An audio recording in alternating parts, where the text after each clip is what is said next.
Hi, Will from MusicTech here at the NAMM show with Andy Mack from Akai. Andy, how on earth are you? I'm very well. How are you? I'm very well, yes. Excellent. Excellent. Good to see you again. Good to see you too. And we're looking at the Akai Pro MPC One, which is a combining of the old and the new from the MPC. So that's right. Andy, what's the story here exactly? So, pretty much 2 years ago, we released the MPC Live and X. Brought standalone to the world with that kind of iconic workflow, but integrating it with more kind of current features. So 2 years down the line, really powerful standalones they are now. They've got integrated air effects, new features and everything. So the platform's grown into something massive.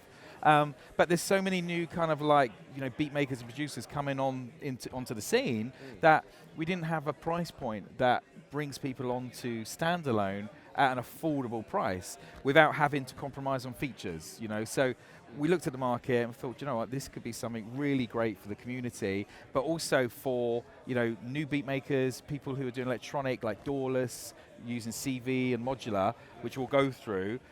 So yeah, it's created a huge buzz for us, which is exciting. But also, it's resonated to a lot of the kind of legacy XL users as well because of some of the tactile buttons that we've added. Well, let's have a quick look at the interface then, shall we? Yeah. So let me bounce between this and the live. So basically, we don't have Wi-Fi and Bluetooth, but we've got the live 7-inch high definition screen.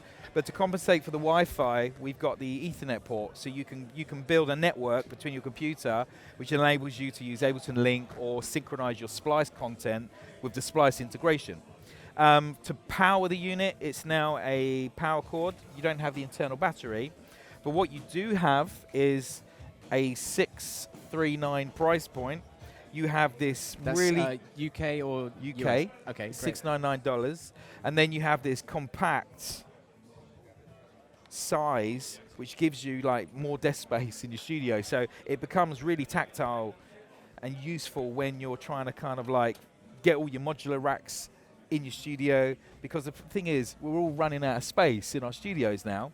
And so having something so compact really takes care of that.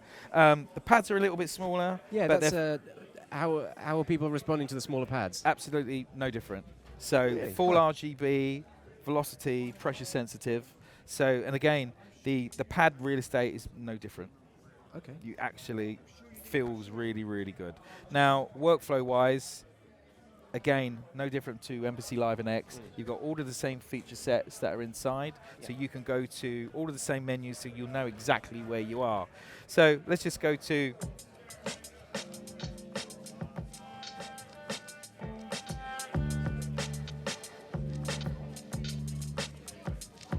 so feel it's there straight away, really, really tight.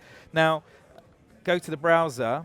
We've got a brand new sound library in here as well. So we've got DCAP, we've got MSX Audio, we've got CR2, MVP, raw cuts for real kind of boom bap hip hop, and then we've got F9 Audio that's basically given us a whole complete range of instruments. So you could go into modes such as pad performance mode. We could go here, go into notes, and now you can start playing instrument sounds.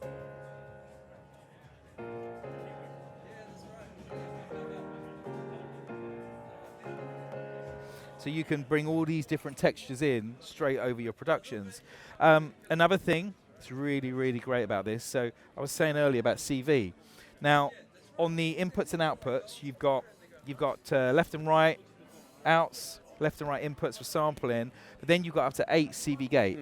So you can then drive 8 CV gate. Yeah, so they work as stereo outputs. So you've got 1 to 5, 2 to 6. So you use splitter cables. Right. Now you can rig up your modular. We can then just go to a CV track, start using the arpeggiation. But then we've got really amazing features like step automation. So what that means is you could go into your automation, select the parameter that you want to automate.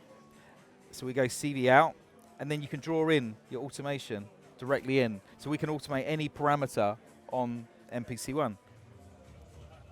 Any parameter internally, can you map that to MIDI as well? Yeah, map that to MIDI. Okay.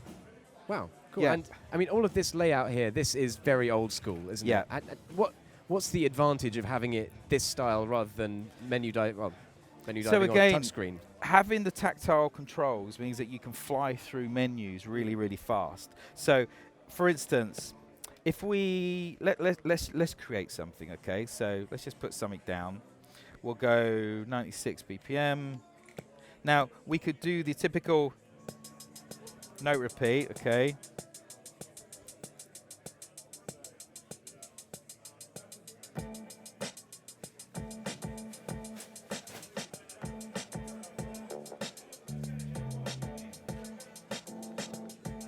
So just got that running. So from now we can go shift, grid, go straight to our grid. We can zoom into our grid, go into our snare, don't snap, and start pulling it off the grid. Loosen the beat up so you can go into all of these different notes really fast. We want to go into sample edit, go straight into our sample edit, use the touch UI, start editing all your samples, program edit, start layering samples. So go to our kick, and you want to start layering. So it's really, really fast to maneuver around all of the different features. Go to a sound, notes mode, go to your scales, go to your chords, go back to your main menu. So they're the kind of things that we've improved. You could always just get to where you need to go.